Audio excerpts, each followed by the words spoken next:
for attending today's talk, Recentering Our Universities, co-sponsored by the National Associations of Scholars, the Ethics and Public Policy Center, and the James G. Martin Center for Academic Renewal, with NAS as our host for today's webinar.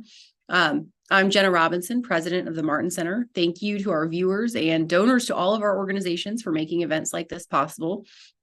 I'm glad you could join us today to learn about the General Education Act, model legislation that reforms and replaces the failed system of cafeteria-style distribution requirements geared to faculty research specialties rather than the two true requisites of liberal education. In the past 60 years, American universities abandoned traditional education requirements that gave students shared knowledge of the history, ideals, and institutions of America and Western civilization, as well as a proper introduction to science, math, and writing composition. Our college graduates all too frequently have learned to hate America from ignorance and lack the knowledge they need to succeed in their careers or act as informed citizens. The American public rightly has lost its confidence in higher education and its ability to train tomorrow's teachers, physicians, and leaders. The General Education Act provides a solution. I'll hand the floor over to our speakers shortly, but I want to take 1 minute to tell you all how this event will run. First, Shannon Watkins will discuss her recent report, Making General Education Meaningful, to provide some context about the need for comprehensive reform of general education. Then Stanley Kurtz will discuss Section A of the Model General Education Act, and David Randall will discuss Section B. Viewers, you can post a question at any time using the Q&A icon at the bottom of your screen. I'll pose the questions to our panelists at the end of the discussion. Also, we are recording this event so you can watch it later or share it online. And now to introduce our panelists. Shannon Watkins is a research associate at the James G. Martin Center for Academic Renewal, where she has worked since 2017. She received her Bachelor of Arts degree from UCLA. Her articles have appeared in news outlets across the country. Stanley Kurtz is a senior fellow at the Ethics and Public Policy Center. He received his undergraduate degree from Haverford College and his PhD in social anthropology from Harvard University. He has written numerous books and articles, including The Lost History of Western Civilization. David Randall is the Director of Research at the National Association of Scholars. He received his undergraduate degree from Swarthmore College and his PhD in history from Rutgers University. He has written numerous books and articles, including Disfigured History, How the College Board Demolishes the Past. Shannon, the floor is yours. Thank you, Jenna. What is general education? General education is a set of requirements from a range of the major areas of human knowledge that all college students must complete regardless of major. The beginning of Gen Ed started around the end of World War I at Columbia College. Its purpose was to restore balance to college education, which had become dominated by vocational training and specialized research. It was a way to ensure that all students had a common baseline of shared cultural knowledge that was both intellectually enriching and encouraged civic virtue. Today, general education typically consists of about 30% of a student's entire college education, and most often takes the form of distribution requirements. More on that later. There are several goals of general education, or at least goals a gen ed should have. One goal is to give students the ability to build their own comprehensive framework or worldview. If students are to flourish in their academic and professional pursuits, they need a coherent framework that they can build on and refer to throughout their lives. Gen Ed should also give them a familiarity with the broad sweep of history and a general understanding of the most important themes of literary, philosophical, economic, and scientific thought. A good general education should also allow students to participate firsthand in the scientific process, which teaches them the importance of basing their decisions on evidence instead of unfounded assumptions. And so ultimately, these goals serve the societal purpose of producing serious thinkers, skilled professionals, and wise citizens who have a sound basis to evaluate moral and social issues. And so to realize these goals, general education programs need to be prescriptive, broad, coherent, rigorous, and they should encourage the civic and intellectual virtues needed for a prosperous and flourishing society. Perhaps the most important task in designing general education curricula is deciding which knowledge is essential for students to learn. So which knowledge should colleges be prescribing? Which knowledge helps students build a broad, coherent worldview that is rigorous and encourages civic and intellectual virtue? Unfortunately, colleges and universities today do not want to define essential knowledge. They refuse to do so. Their approach to general education is skills-focused and content-neutral. This means that what students specifically study isn't seen as terribly important, as long as they develop highly valuable generic skills, such as critical thinking. According to this content-neutral view, a course on 1800s Cuban colonialism, for example, may be just as good as a course on the American Revolution, as long as students learn the skill of historical analysis. Whether or not students learn about American history is largely irrelevant, according to this view, or at least very much secondary to their developing this generic skill set. The organizational structure of general education, distribution requirements, reflect this educational philosophy. Distribution requirements provide minimal structure by requiring students to take courses within broad areas of knowledge like math, science, English, and history. But students are free to choose from a wide array of courses within each of those broad categories. So UNC Chapel Hill, for example, doesn't require all of its undergraduates to take a course on US or Western history. Instead, it allows students to satisfy the university's engagement with the human past requirement by giving them nearly 500 course options from which they can choose. Again, this is to satisfy one of several distribution requirements. This kind of program resembles more of a smorgasbord than an organized college curriculum. Furthermore, the course options are often shallow, narrow, or ideological.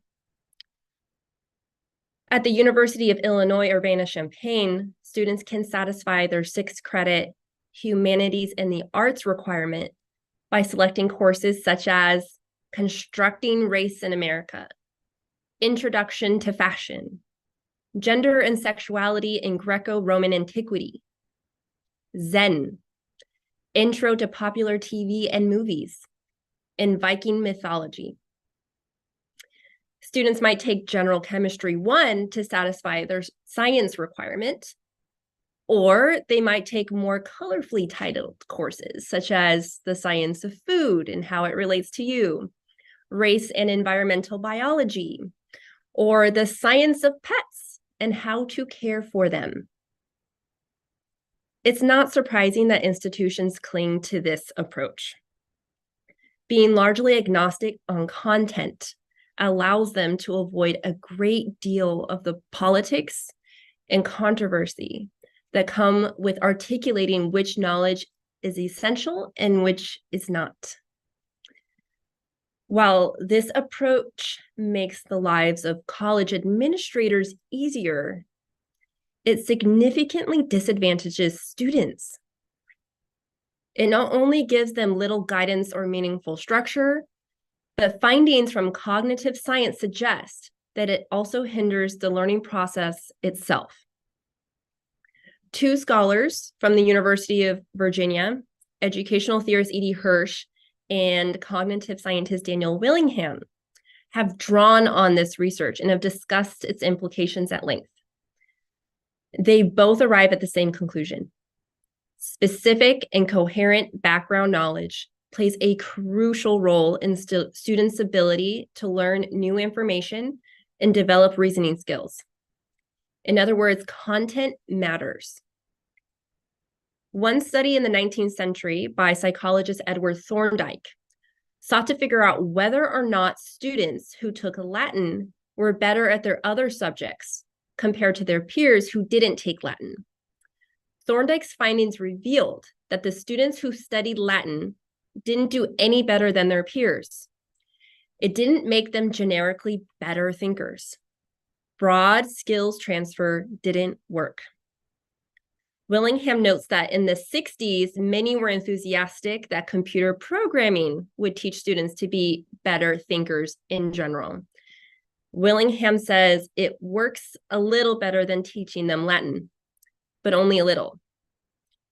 So for learning to be effective, students need to be able to make meaningful associations between ideas and knowledge that they can draw on. Most of what we know is stored in our long-term memory. Long-term memory is distinguished from our working memory, which can be likened to our immediate consciousness. We aren't always consciously thinking, for example, about what color a polar bear is. That knowledge is for the most part stored in our long-term memory. But once we're asked what color is a polar bear, that knowledge is drawn from long-term memory and enters working memory.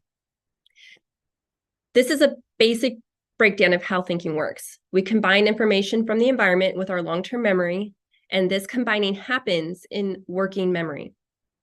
And so long-term memory is key.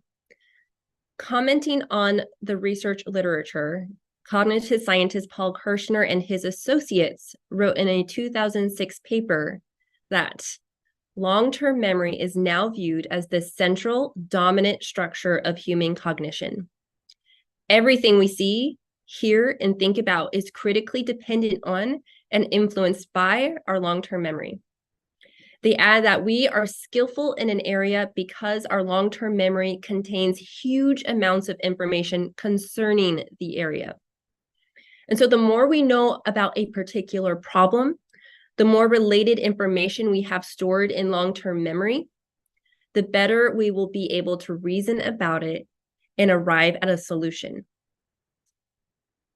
This has major implications for higher education. If everything students think about is critically dependent on and influenced by the information they have in long-term memory, then it's very important to decide which information their long-term memory is being filled with. And that brings us to the most pressing question. Which knowledge is essential for American college students to learn? It's not enough for the knowledge to be coherent and connected, as important as that is. The actual content and ideas contained in the knowledge are equally important. While many knowledge traditions present a coherent narrative of ideas and discoveries, not every knowledge tradition is equally valuable for students to study. Colleges and universities should teach students about the ideas, history, and discoveries that form the basis of American society, which is the Western intellectual tradition. Immersing them in this body of thought will prepare them to be serious thinkers and well-rounded, responsible citizens. Why? Because to study the West is to confront the development of philosophical, literary, historical, and scientific thought from the dawn of civilization to the present. Studying the West gives students a comprehensive, rigorous, and meaningful introduction to mankind's most important ideas. And it makes them participants in the centuries-old conversation about the most pressing questions, such as, is there objective truth? Or what is the good? Participating in this kind of education can help cultivate the civic and intellectual virtues necessary for responsible citizenship. And finally, Americans can't fully understand themselves as Americans without a familiarity with the West. If we are to have social unity, shared cultural knowledge is non-negotiable. Failing to teach students their cultural inheritance will only weaken the social fabric. If the country is going to function properly, we need to understand one another. And general education programs, if designed well, can help us do just that. Thank you. Thank you, Shannon. Now we will move on to Stanley Kurtz, who will discuss Section A of the General Education Act. Welcome, Stanley. Thanks, Jenna. Okay, so that everyone can get a sense of context, I'm going to begin with a quick overview of the bill as a whole. Then I'm going to hone in on the first half of the model bill. The Model General Education Act does three big things.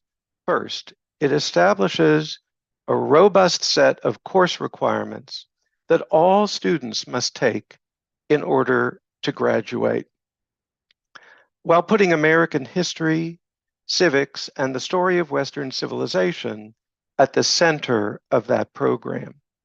Second, the General Education Act establishes an independent school of general education within the university and grants it sole control over most of the new required courses.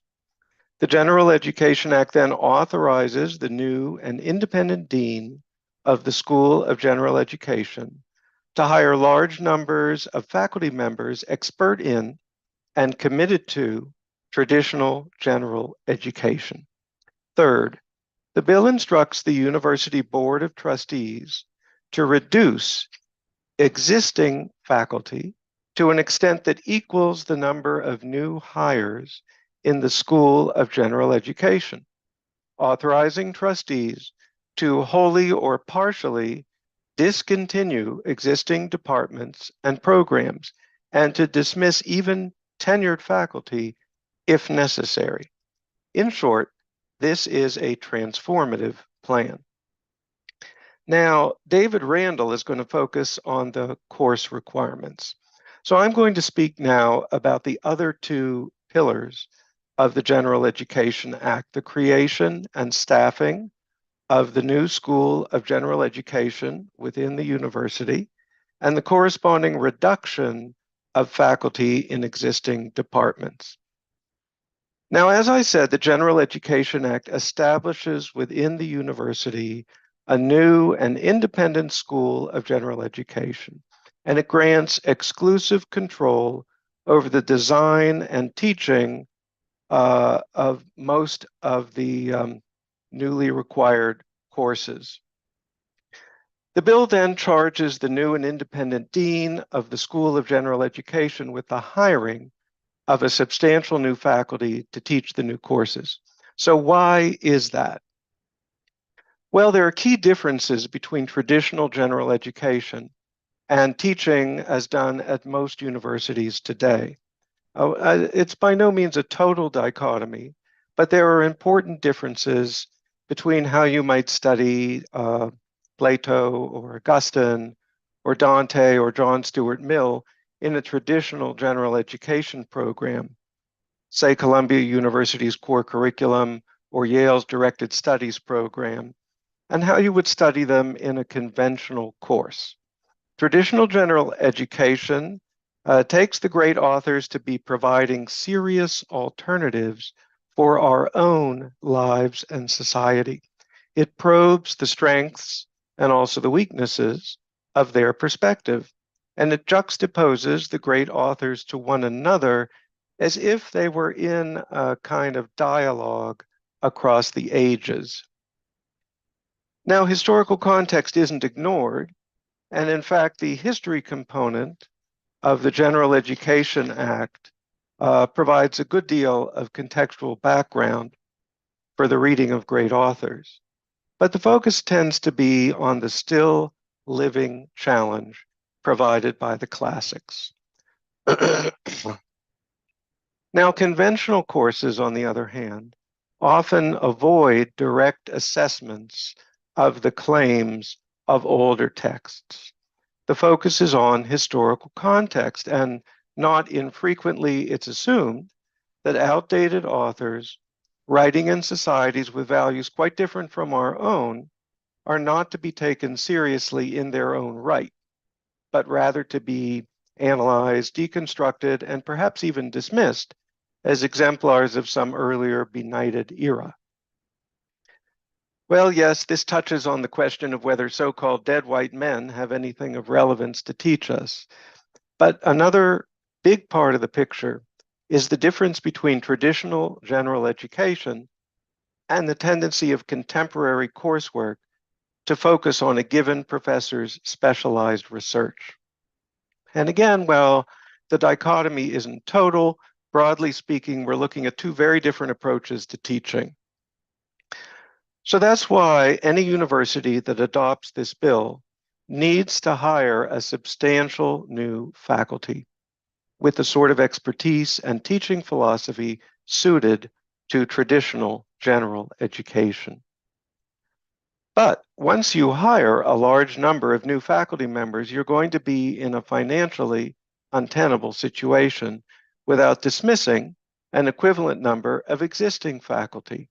And in practical terms, given the fact that all students will now be required to take a specific set of courses, enrollment in many existing courses is going to plummet. So you're going to have to let go of many current faculty members. In some cases, perhaps even to the point of closing whole departments and dismissing tenured faculty. Now, that may seem to contradict academic freedom, but in fact, it does not. The closure of entire academic departments and the dismissal of even tenured faculty is permitted in two particular cases. First, what's called, quote, financial exigency, end quote, in which the university is financially strapped and has to cut back. Second, a significant change of educational mission also allows for what's called, quote, program discontinuance, end quote, the closure of whole departments and the dismissal of tenured faculty. Now, certainly the General Education Act is nothing if not a major change in the university's educational mission. And in fact, the General Education Act states this explicitly. Now, regarding closing whole programs and dismissing tenured faculty, we just don't know how often or to what extent that strong step might be taken. It depends on the specific of the university in question. For example, the dean of the new School of General Education can grant joint appointments to particular members of the existing faculty, and that would enable them to teach the new general education courses. So that's going to be a judgment issue. It depends on how the new dean assesses the expertise and the teaching philosophy of particular existing faculty members. And a lot is also going to depend on how university regents assess the enrollment prospects and the educational priority of various existing programs and departments in light of the university's new focus on traditional general education. Now, the main purpose of all these changes, both the hiring of new faculty and the shrinkage or elimination of existing departments, is to support traditional general education. But I do think that a happy byproduct of these changes will be a significant increase in campus intellectual diversity. Traditional general education, of course, appeals to many traditionalists and conservatives, but it also appeals to many political liberals. And I'm thinking here especially of well-known advocates for general education like Roosevelt Montes and Anthony Kroneman. Program closures notwithstanding, I'm confident that say, plenty of critical theory-oriented professors are going to remain at universities covered by the General Education Act. Students, I'm sure, will be taking courses from them in their junior and senior years, just as they do now, and perhaps from some in the first 2 years as well. So the end result will likely be something resembling the thriving marketplace of ideas that campuses were supposed to nurture to begin with. It's also important to note that the new schools of general education will do more than simply design and teach the new general education courses to lower level students. The bill allows the new School of General Education to offer majors to advanced students and to grant master's and doctoral degrees as well. And this is going to have some important effects. First, while we do expect the new faculty to be deeply committed to teaching great books-based introductory courses, this bill also provides plenty of scope for the new faculty to do advanced research and teaching. In fact, the bill charges the new School of General Education with carrying on the study of classic liberal education, a neglected topic worthy of revival. Second, by turning out scholars with broad expertise in the great tradition of liberal education, the new schools will be generating faculty members capable of staffing programs like the one established here on into the future. At the moment, classical liberal education is something of a dying tradition within the academy, holding on by its fingernails in fewer and fewer places every year. The General Education Act reverses all that by spurring a renaissance of the great Western tradition of liberal education, our most precious intellectual inheritance. Thank you. Thank you, Stanley. And now we will turn it over to David Randall to talk about Section B of the General Education Act. Go ahead, David. Unmuting myself, excuse me. Thank you very much, Jenna. So Shannon has told us about why the General Education Act is necessary, and Stanley has told us about the structure of the School of General Education. I'm going to talk about the actual content of the Model Core curriculum, and to say how large it is, what courses we've included, and why. But first, I want to say something about the larger vision behind the General Education Act. Americans always have drawn upon the history and the greatest books of the West to inspire them to their greatest words and deeds. Abraham Lincoln, in the Gettysburg Address, echoed the medieval church reformer John Wycliffe when he spoke of government of the people, for the people, and by the people. George Patton became the best American general of World War II by reading Homer and Shakespeare, and his field library during World War II included Caesar's Commentaries, the Bible, and Kipling's complete works.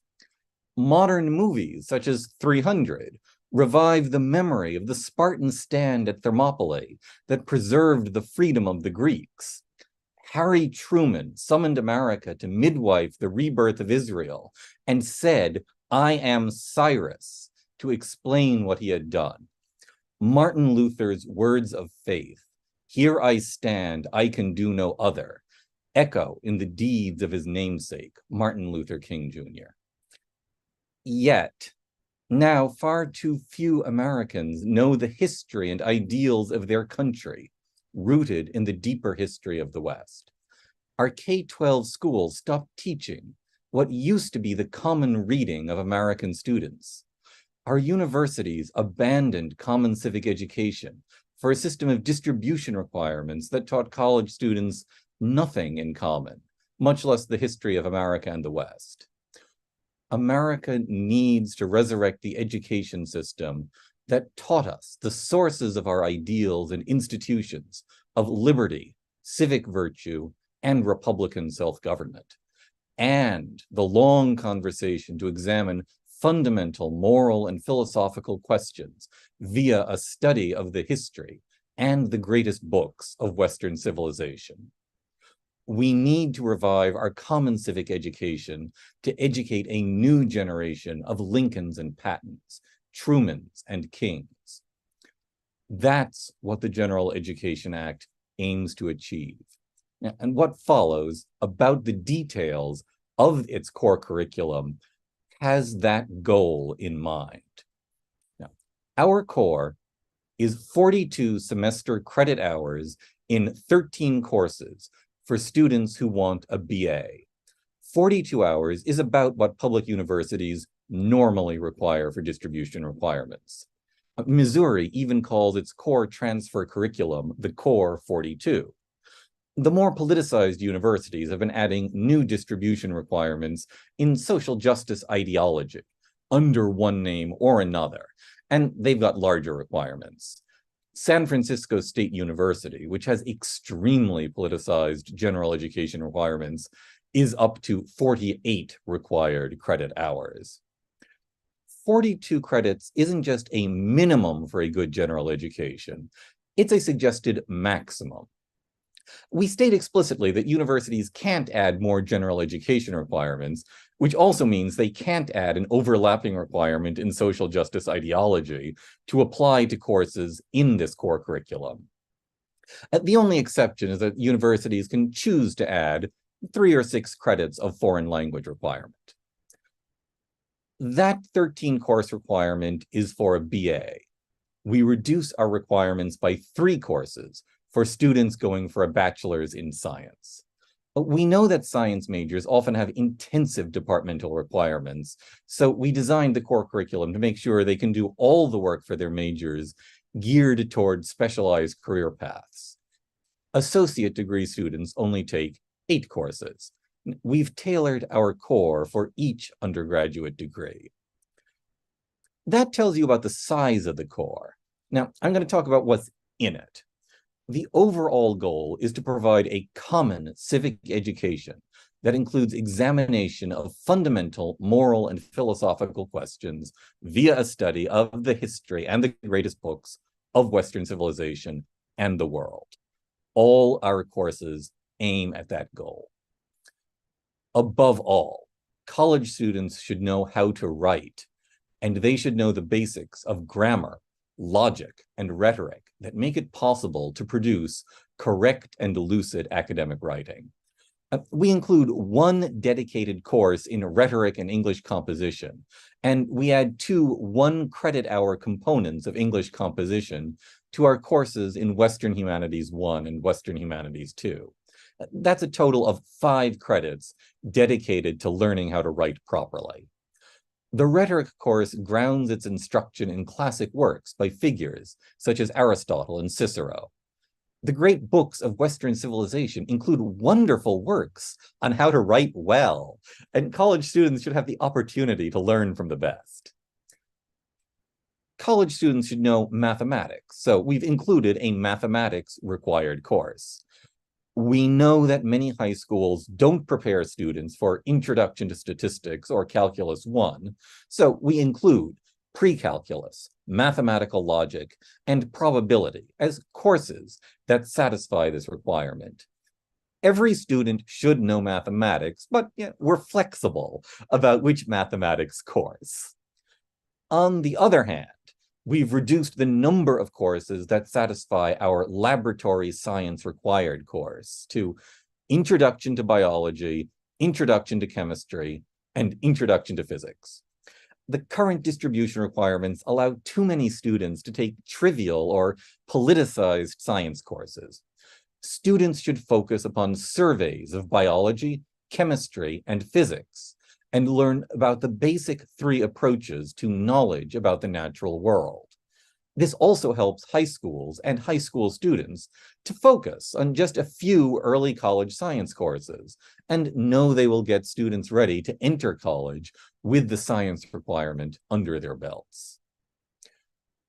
The core includes an introduction to economics.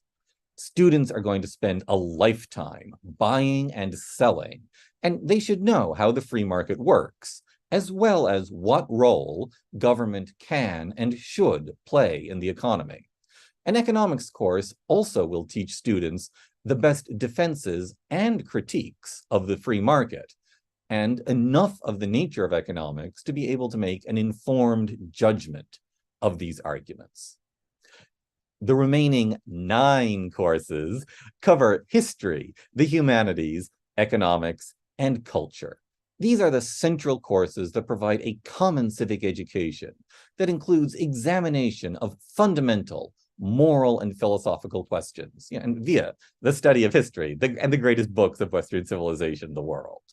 These include 2 courses in Western history, from Athens and Jerusalem to Winston Churchill, 2 courses in Western humanities, from Homer's Odyssey to Joyce's Ulysses, a course in United States history to 1877, a course in United States government, a course in United States literature to 1914, a course in world civilizations, and a choice of one of 3 courses in founding ideas, 1 on Western liberty, 1 on Western art, and 1 on Western economics. These 9 courses teach students what they share in common as Americans. America's ideals, institutions, faiths, and civilization were born in the West, so students must know the history and the culture of the West to know the very language of America.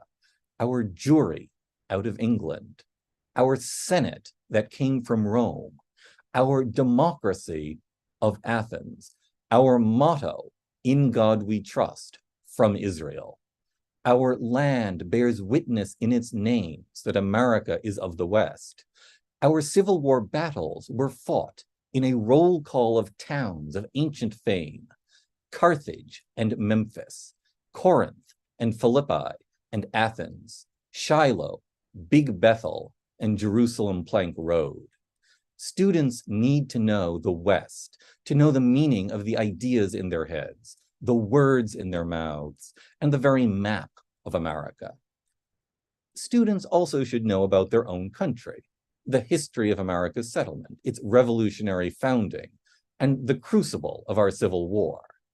They should know the principles of our government and how it works to preserve our liberty. They should know the great works of American literature, which have formed the enduring common culture of America. The Last of the Mohicans was novel and film. Melville's novella, Benito Cereno, became Robert Lowell's verse drama of the same name.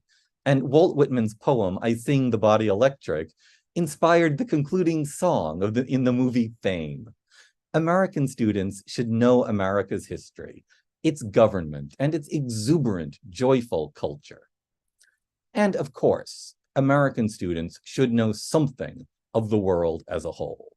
The World Civilizations course teaches students the distinctive history, culture, literature, and social structure of at least 4 nations or culture areas to be selected from among China, India, the Islamic Middle East, Africa, Latin America, Russia, Japan, and Southeast Asia. The deepest traditions of the West include curiosity about all mankind and appreciation of its noblest works, from Herodotus's inquiries into the customs of Egypt and Mesopotamia to Goethe's coinage of the term world literature. American students should learn what the West has always known, that we should not only know our own traditions, but also aspire to learn about all humanity. All that's what we aimed for in our Model General Education Act. And of course, we expect that policymakers will modify it in each state. We hope they will. We'll learn from the changes they make and use what we learn to improve our own work for general education. And so we submit the General Education Act to policymakers and to the public as a way to ensure that we can bequeath to our children all the best of America, our ideals, our institutions, and our joyful shared culture. A properly supported school of general education can educate a new generation of Americans to be our Lincolns and our Pattons, our Trumans and our Kings. And that's where I'm ending. Thank you, David. I'm going to start with a question from the audience. It's a really important clarification question that I think everyone would like to know. And that is, would this General Education Act be optional for universities, public and private, or have a broader influence on all universities in the United States? Lastly, would this proposed General Education Act include colleges or universities only? Well, I'll speak to that, Jenna. The General Education Act really can and should only be applied to public universities. This is not something that would be imposed on a private college, although I would hope that if it was adopted by public universities, that would have a broader cultural influence and might promote some change on private universities. But regarding public universities right now, if you look at the model bill, it says that the bill only applies to the flagship campus or the flagship system of the public universities. That's really just a placeholder. It really can apply to anything the legislature in a particular state wants to apply it to. So some people may say, well, the students are just not up to this. It's going to be too demanding. That's one reason why you might at first at least want to restrict it to a flagship campus. Although I would note that general education was dominant in this country in the middle part of the 20th century, and it was adopted by colleges at all levels, including community colleges. So I see no reason in principle why it couldn't spread widely, but we put down their flagship universities just as a kind of placeholder. Thank you, Stanley. I also want to specify in case Stanley's answer didn't make it clear that this is meant to be adopted by state legislatures as individual states, not the federal government. We would not want the federal government to be involved in this area. I think I could speak for myself and my co-authors on this. I will just add, if a public university chose voluntarily to adopt this without the need of legislation, that would be great. Frankly, I'm not sure that many would, but we're certainly open to it. We encourage them, and if you're a member of a board of trustees of your local public university, we encourage you to set about adopting this at once. Absolutely, thank you. I'm gonna take a moderator point of privilege here and ask a question of my own. Shannon, you mentioned at the beginning of your presentation that general education began after World War I. Can you just tell us a little bit more of that history? Yes, certainly. So in the late 19th century, with the rise of interest in research and the rise of technical education because of the time of industrialization, and in Germany, there was the rise of the research university there, which educators, educators in the United States were noticing and incorporating. And so by the time in early 1900s, a lot of university curricula had shifted away from what had been a fairly prescribed, classically oriented curriculum to a curriculum that really emphasized specialization, research, and technical training. And so right around the time that World War I ended, other educators were noticing, wait a minute, students are coming out of college without really any sense of a common cultural knowledge. There was real concern there for civic unity, civic virtue. And so that's where we see the very beginnings of a specific part of a curriculum dedicated to giving students, regardless of what they studied, a common understanding and common knowledge. Thank you, Shannon. Next, I'm going to go to one of the questions in the Q&A, and that is, how much of university or college level education, including general education, is an attempt to redress the failings of elementary and secondary education? And if there is a connection, shouldn't this discussion also be about, and perhaps fundamentally about, how to correct elementary and secondary education? For anybody. David, you want to start on that? I'm happy to address I muted it. myself again because there was construction in the background. I beg your pardon. it's absolutely vital to fix elementary and secondary education as well. Some of what we do at the National Association of Scholars, particularly via the Civics Alliance initiative, is explicitly to reform elementary and secondary education. And I'll mention our model American Birthright social studies standards in particular as something which would complement this in particular. But I will add, what you absolutely need to do to fix elementary and secondary education is to provide a core of teachers, particularly K-12 social studies teachers, who know this material. Anybody who graduates from a university having gone through this core will already be qualified for their subject matter to be a darn good K-12 social studies teacher. So this core by itself is going to vastly increase the number of Americans who are able to teach a good, reformed K-12 social studies. Anybody else want to chime in on that? All right. So the next question from the Q&A is, I'm curious about how student personality attributes might play into this. Also, life experience. How many might find such a structured approach confining, especially older students or veterans? Well, I would say that it cuts both ways. Veterans probably understand better than anyone the importance of knowledge shared in common, things you have to learn even when it's challenging, because you just need to know these things. And also, I would say that there are no doubt going to be complaints by students who right now are able to choose any course they want, including some courses that are very easy or self-indulgent. Shannon mentioned the course about pets or whatever. Maybe that's actually an extremely demanding course that's just tricking pet owners into a way of getting deeply difficult science, but I have my doubts. But at the same time, I think students are going to discover that if you have a school where everyone is taking the same courses in common, it's going to be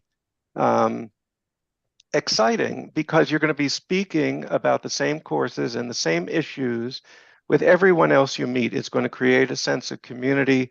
It's going to have a lot of positive benefits, but no doubt there'll be some grousing from students who would like to choose their courses as they see fit. I actually want to cite a work of fiction. There's a murder mystery by Amanda Cross called Poetic Justice, which is set in effect in Columbia University School of General Studies. And an awfully large part about it is how these spoiled regular college students are rejecting general studies, while the older students are desperately in love with it and deeply appreciative of it. Now, it's only a mystery. I think everybody in every walk of life, including even 18-year-olds, can fall in love with general studies.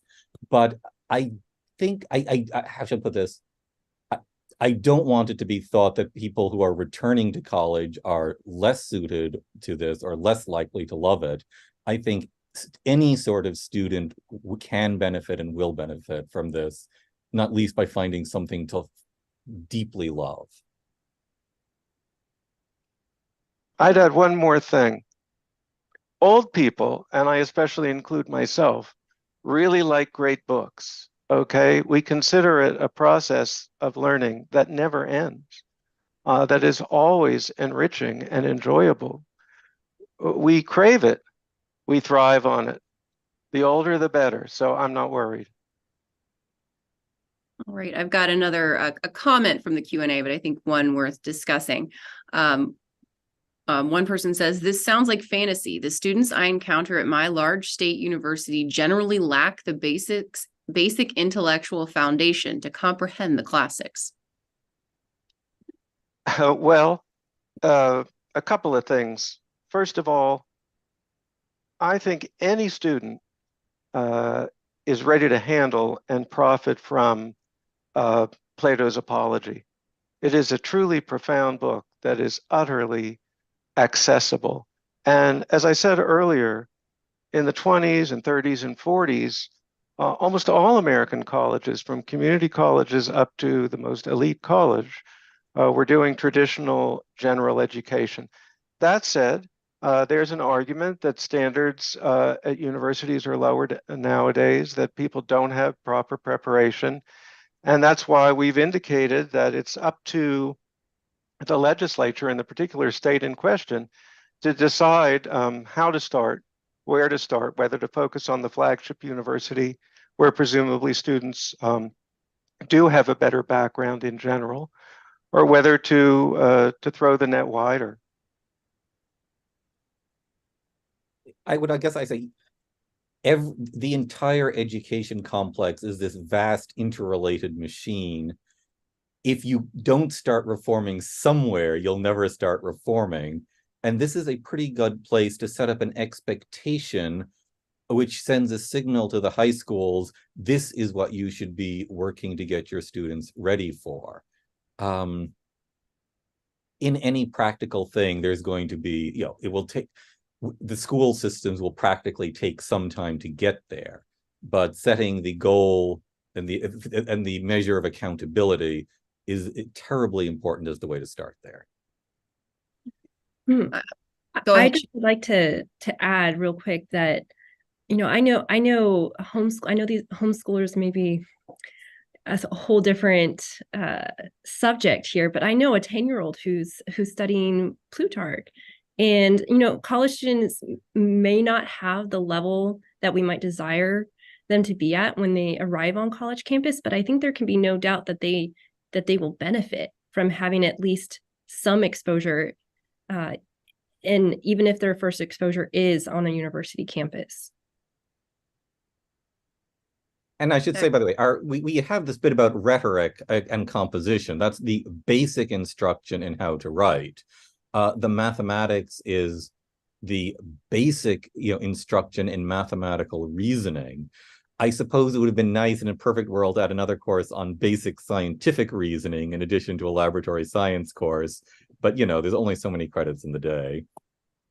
Okay. So next question, I think this is a really important one. How do you respond to the inevitable claim that will be made that this proposal is an assault on academic freedom? Well, I addressed that a bit already in what I spoke. Academic freedom does allow for this kind of shift in the larger educational mission of a college or university. You can change the mission, and as a result of that, you can dismiss faculty, shut down departments, etc. Over and above that, their claim is going to be made that the curriculum can only be decided on by the faculty. But the argument we have made is that is not true. It's not true either in principle or even in practice. There is, in fact, considerable precedent for legislatures mandating general education requirements, that is, graduation requirements. We have that now in Texas, where there's a graduation requirement in American history. South Carolina has just passed the REACH Act. I'm hoping to put out a report in early 2024 that goes over the history of legislative mandates on general education. It's much more extensive than you might realize. For example, South Carolina just passed the REACH Act, but that was actually a kind of tweaking of a law that was passed in the 1920s, the history of which is very interesting, and which I had to do some work to unearth. And there are other precedents as well for universities controlling graduation requirements. Now, they don't always go to the extent that the General Education Act does in specifying the content of the courses. But there's also a history now that has been documented in several reports by the National Association of Scholars, in which legislatures mandate general education requirements, and then the schools subvert these or resist them in various ways. So I just mentioned that Texas has an American history requirement for graduation. NAS, I think, now has issued 2 reports on Texas, and the practice there is often to allow a very narrow, hyper-specialized course on American history to substitute for a good survey course in American history. And that's why the American history requirement in the General Education Act, it's certainly not a full syllabus, but it emphasizes that it's a survey course. It gives certain basic minimums on what has to be covered. You really have to do this, or the historical record shows the universities are going to resist. But historically speaking, legislatures have had that power. And the larger principled issue here is that graduation requirements are as much or more a question of values as academic expertise. The case for faculty control over the curriculum hinges on the idea of academic expertise. But whether a school mandates a critical theory graduation requirement or a Western Civ graduation requirement has much more to do with values. And in fact, in my research for the report that's forthcoming, I've looked into the ideas behind current graduation requirements, and it's very clear that the faculty are making consciously political decisions. They are not making decisions primarily based on academic expertise. So this is where I think the representatives of the people have a right to intervene. And in fact, it already happens that way, because technically, when a school adopts even a faculty-initiated graduation requirement, that has to be approved and ratified by university trustees. And university trustees are, as we're often reminded, political appointees. They come from governors, they come from state legislatures. In some states, they are actually popularly elected. So the public has always had a voice in graduation requirements. Too often they have just rubber stamped what the faculty had to say, but they are the final deciders. And at the moment, the faculty has become so politicized that that it's time for trustees and legislatures, the people's representatives, to step in.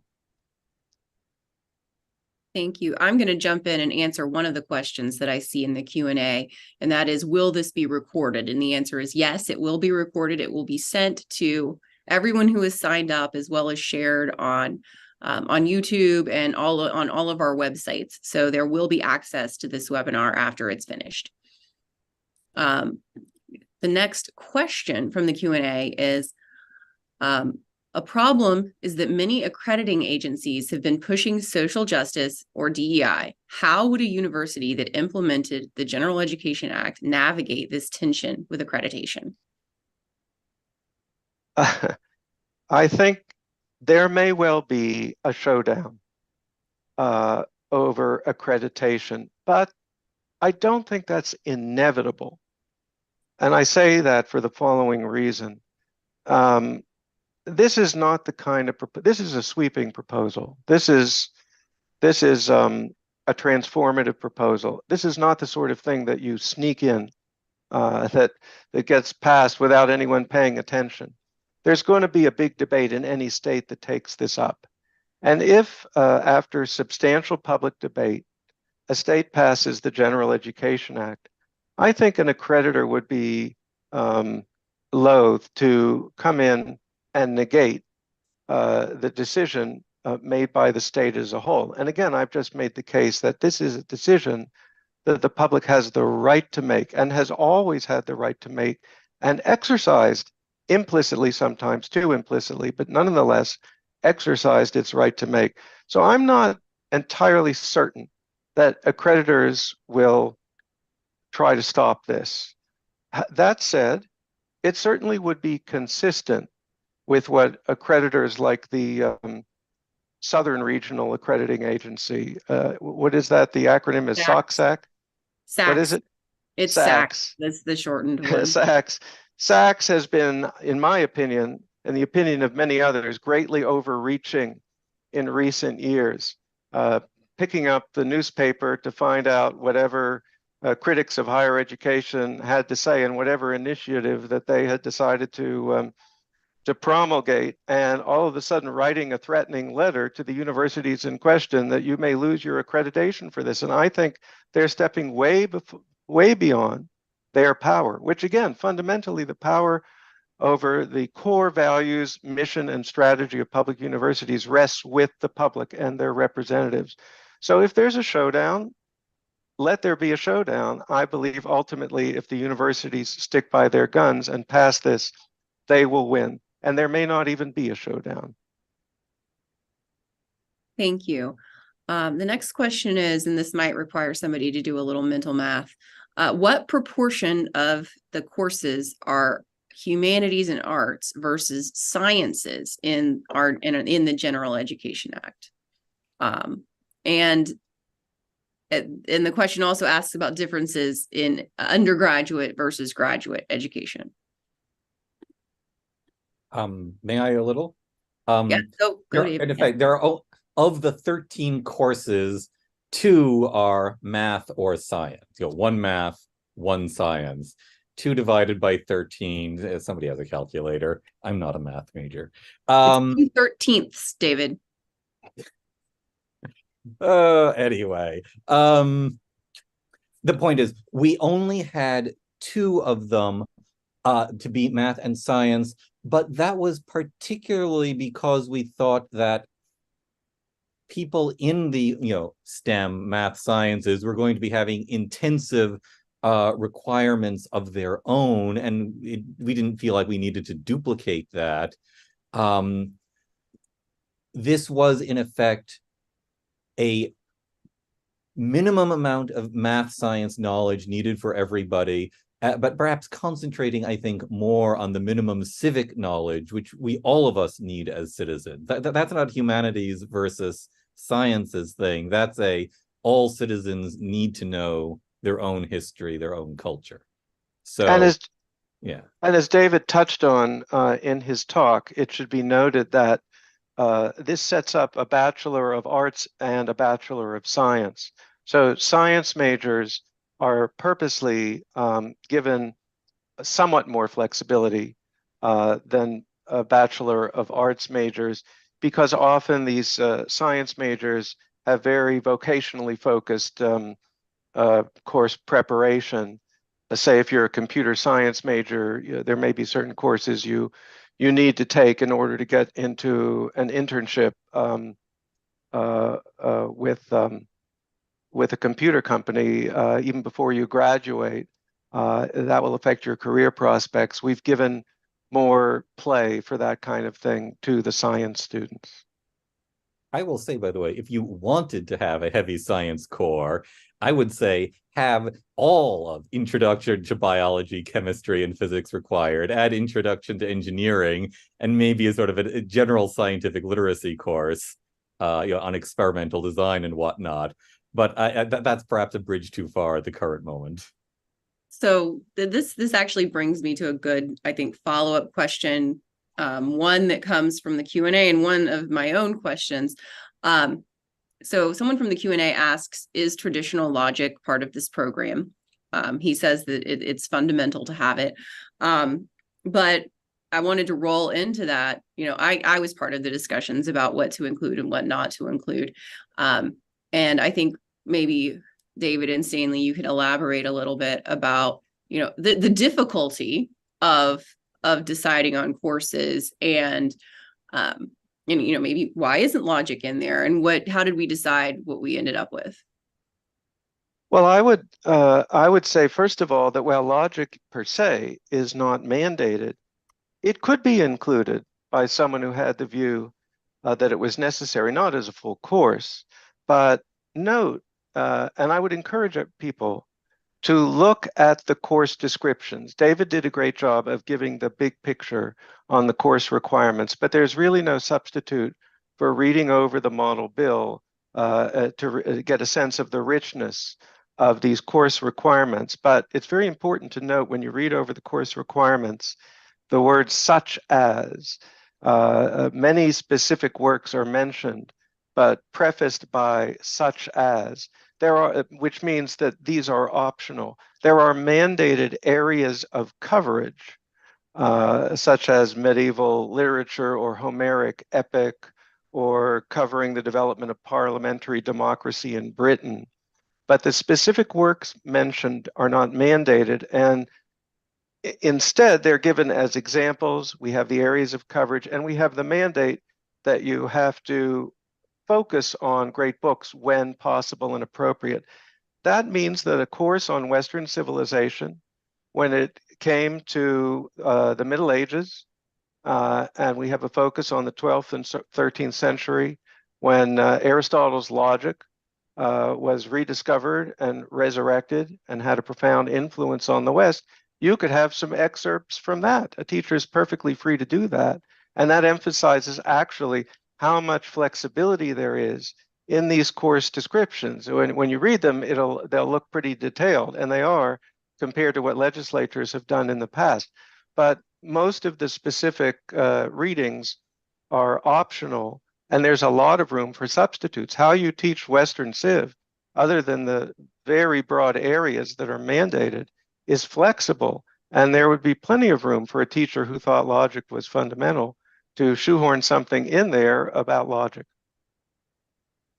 May I add? The rhetoric and English composition course actually includes logic as part of what it calls for, grammar, logic, rhetoric.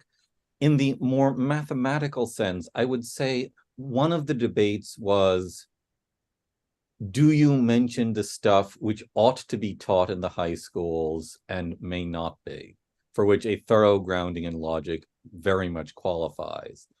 And I think there was some fear that if you added those to the core curriculum, you would in some sense be reducing the standards, so that's not even, that the mathematics expectation for college goes down from calculus to logic.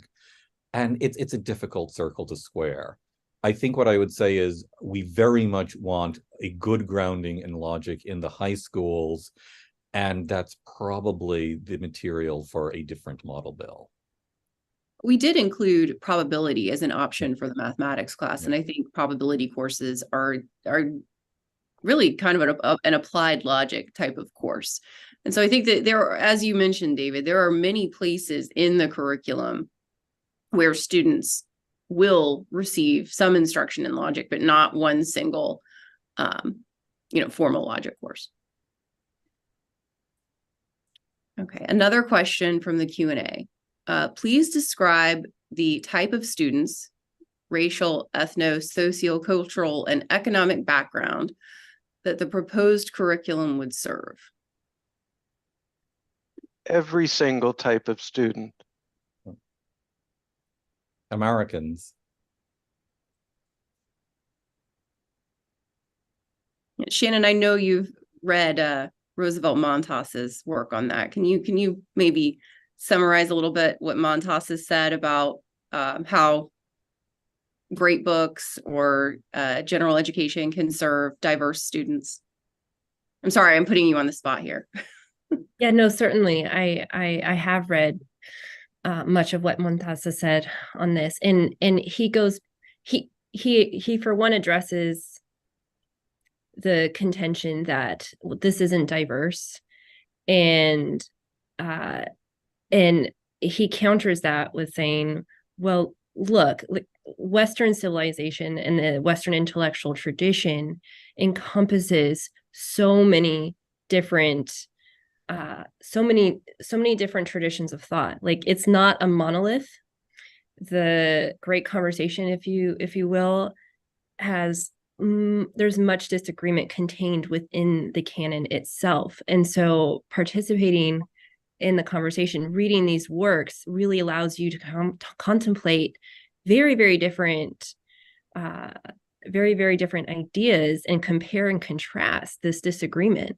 And so that's one point that he adds to this conversation. I will say that Montas does suggest, in his view of his ideal gen ed, if I recall, a global diversity requirement, but he does that for an additional point of view. He, like I said, really does believe that the Western canon is not a monolith. Well, and remember, we have a requirement about other cultures. Mm-hmm. If I may add, I know that Montas and others who are friends of his are very much interested in, for example, prison education. The book, great books for prisons. There are great works like Boethius's Consolation of Philosophy, written while under arrest, for treason by a man who would, be executed. This is one of the formational works of Western culture. How do you live with equanimity of soul, in prison where you will never leave? That would be brilliant for prison education. There are parts of Western culture that are brilliant for every part of our modern experiences, because our modern experiences were the ancient experiences too. Well, also, I'm on the one hand, I'm reluctant to play the identity politics game. On the other hand, I don't want to leave the misimpression that somehow these courses exclude deserving works that are by minorities and would be considered to fit somehow the identity politics mold, although I don't like to approach it from the standpoint of identity politics. Cervantes is there.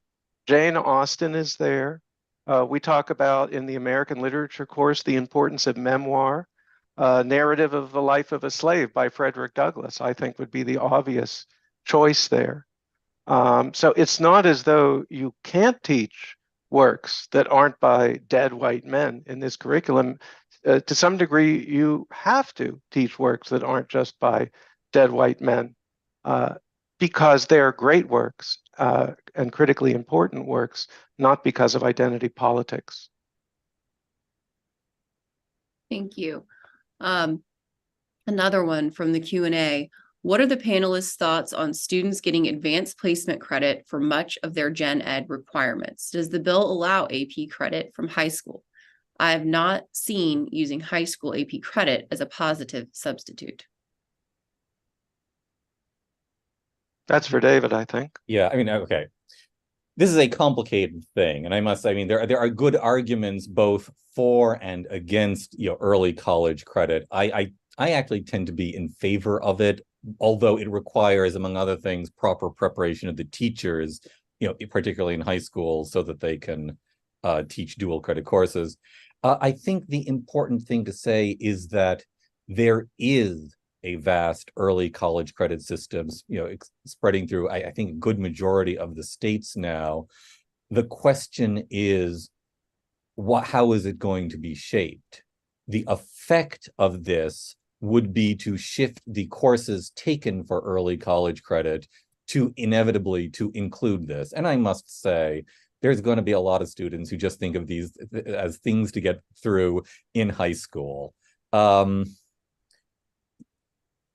At the very least, they will have been exposed to it, and we would also be working ideally to make sure that the early college versions of this are done as effectively, thoroughly, and rigorously as possible.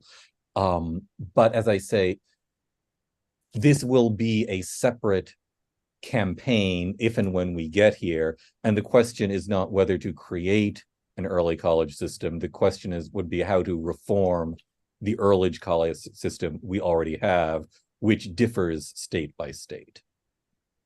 But just on the specific question, the bill does say that at the discretion of the dean, AP credits could be accepted.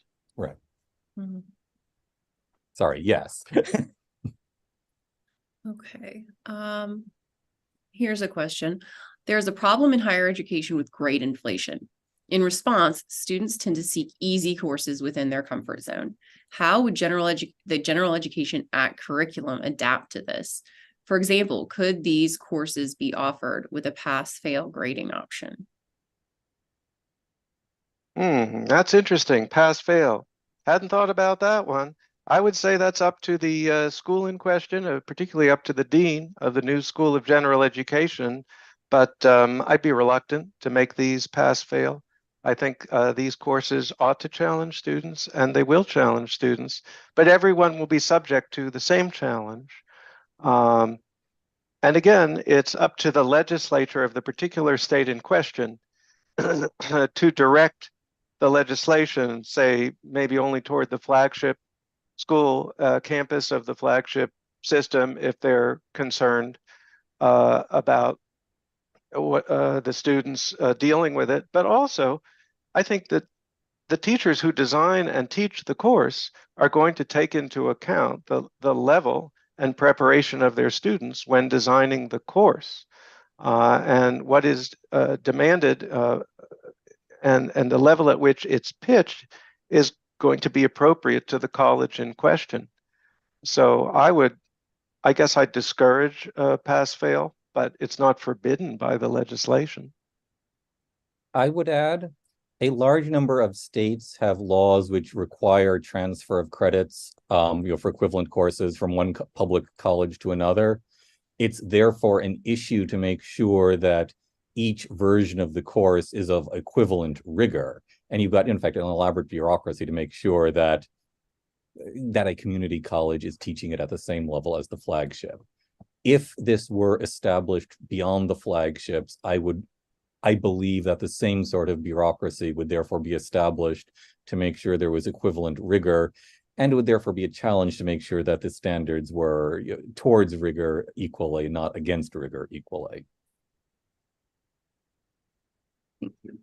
There's a question that says, is it possible for us to participate in this curricular development process further offline?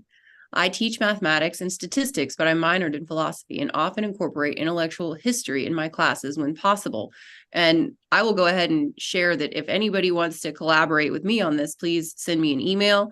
You can find it on the Martin Center website, but I will put mine in the chat box as well. And I invite all our panelists to do that if anybody wants to follow up with any of us after this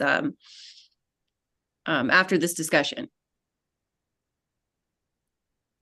I will just add, the idea of model courses for this, just to show that it can be done, is lovely, but I wouldn't want to encourage that to be seen as constraining professor choice and freedom to create their own courses.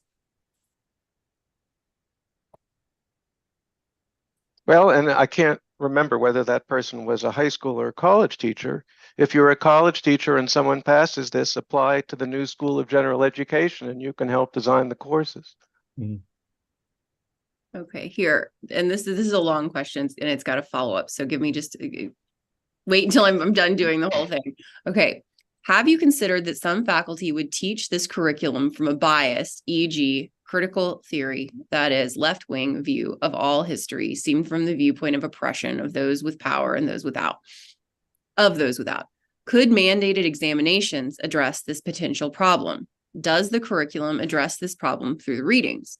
To expand, traditionalists often assume that particular curricula, documents, etc., clearly lead to certain understanding, when ideologues steeped in critical theory manage to convey very different interpretations. How can this be addressed? Further, should NAS consider K-12 standards which drive K-12 textbook content? Okay, the end. Well, first of all, well, now I'm getting caught up on the second half. Just go back to the beginning again and remind me of the beginning. Sorry, the Jenna. beginning was, have you considered that some faculty would teach this from a critical theory? Right. So first of all, we deliberately avoided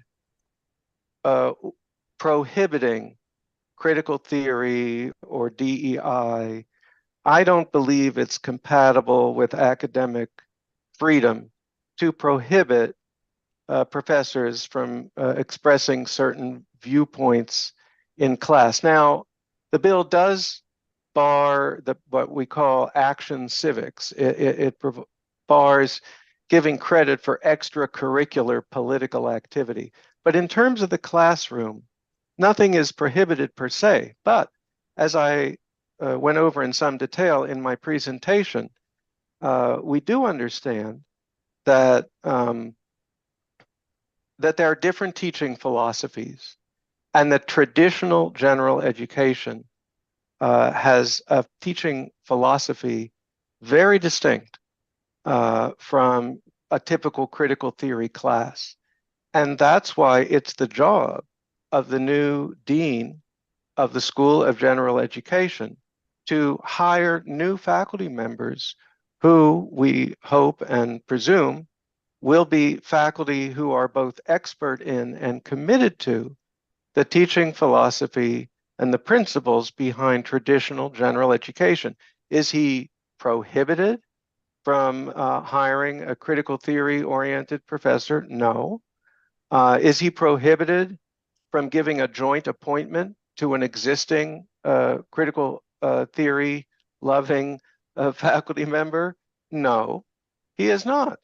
But it's very important that the person hired, and we mentioned this in the introduction to the text of the bill, it's very important. It won't really, the plan won't work unless the dean of the new School of General Education really does believe in the underlying principles of traditional general education. But rather than violate academic freedom by prohibiting the introduction of certain ideas or certain teaching styles, we want to affirmatively search out people whose teaching philosophy is compatible with traditional general education. That does not mean that there will never be a critical theory-oriented professor teaching this course. It's quite possible, say, in the early days, especially of the establishment of a school, that some joint appointments are given to people who have a critical theory side. Hopefully it would be a critical theory-oriented professor who was also open to general education and somehow had a foot in both camps, but maybe not. It's up to the dean. So we aren't trying to silence professors, but we are looking for faculty who believe in the underlying philosophy behind traditional general education. I will just add to the second part of the comment, which was asking if NAS should consider K-12 content standards. This is our American birthright, the model K-12 social studies standards project. And we've been doing a great deal of work trying to encourage social studies reform, which, by the way, is not just by us. South Dakota and Virginia and Louisiana have been doing a great deal of stuff. With some, we've been trying to give advice, but a great deal of it ain't from us. So anyway, the point is there is a movement. We're for it. We're working for it. Thank you. This is a great question.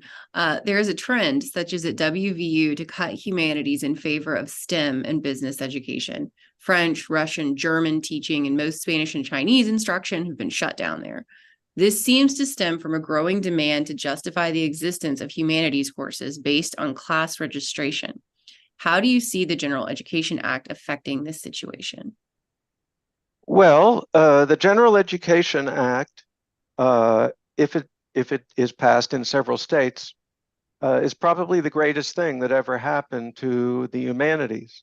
Back in the old days, humanities professors used to love general education because that's how they got a huge chunk of their enrollment. And by pushing students into these great books course, which maybe many of them wouldn't have taken initially on their own, it often created a love for the humanities and a feeling by many at Stanford. I wrote in my book on Western civilization that I published with the NAS that the Stanford Western Civ course had actually been the most popular course on campus. That was a mandatory course. And many science students who would never have taken those humanities topics took Western Civ and they loved it. And it was their fondest memory from college. There could be nothing better for the humanities than this. And there is, I think, an unfortunate trend among some conservatives who are understandably put off by the politicization of higher education to turn against the humanities and to favor nothing but education for the workforce and technical topics on the theory that this is the only way to get away from these indoctrinating courses that disguise themselves as humanities, but in fact have become politicized. And I think it's an understandable but unfortunate trend. So in a sense, we're trying to to rescue the humanities from their own politicization and return them to their foundations. And I think that students will end up loving them for that reason. And in the end, there will be more humanities professors, not fewer, if this act becomes accepted in many states. I would also add that having a new school is a home for previously homeless humanities scholars. It's true at many universities that there isn't enough demand to justify an entire department because you can't get the economies of scale. You can't teach the breadth of courses needed for an entire department. But by having this new school, it means that you can retain professors of the humanities without having to have a lot of kind of administrative apparatus because they are all together in one place, which also offers great opportunities for kind of interdisciplinary work in the humanities, which I think is a really exciting thing.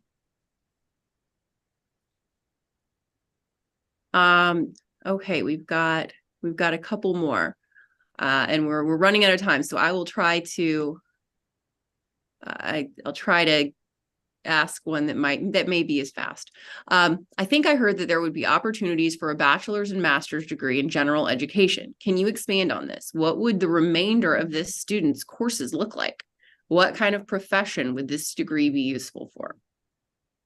Well, I think that the topic of the history and the nature of general education is an important one, a profound one. You can study Plato and Aristotle. You can study the birth of the medieval university. And I think to some degree, to a great degree, really, you have to study the actual subjects and topics being taught and not just the history of education per se. I can envisage in the end journals of general education being published and for the kind of articles in them to be of interest not only to scholars, but in at least some cases to the general public.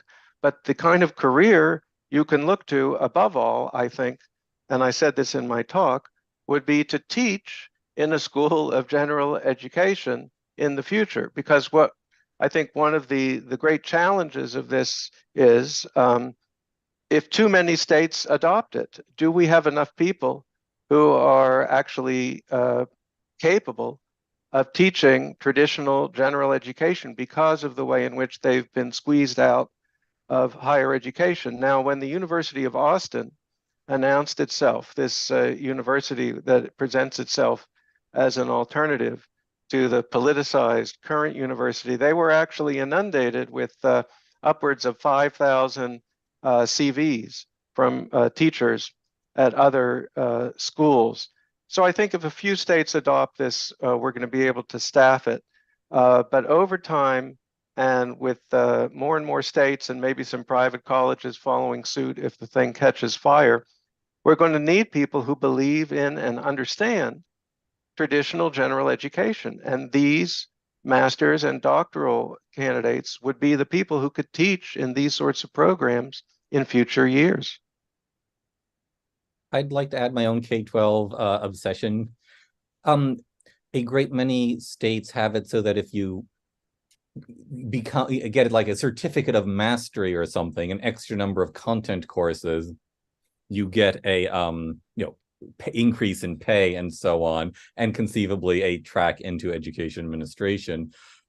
I can see a master's in general studies being something that would be very useful for K-12 teachers getting their certificate of mastery, and for teachers who are considering the track to become a principal or administrator of a school district.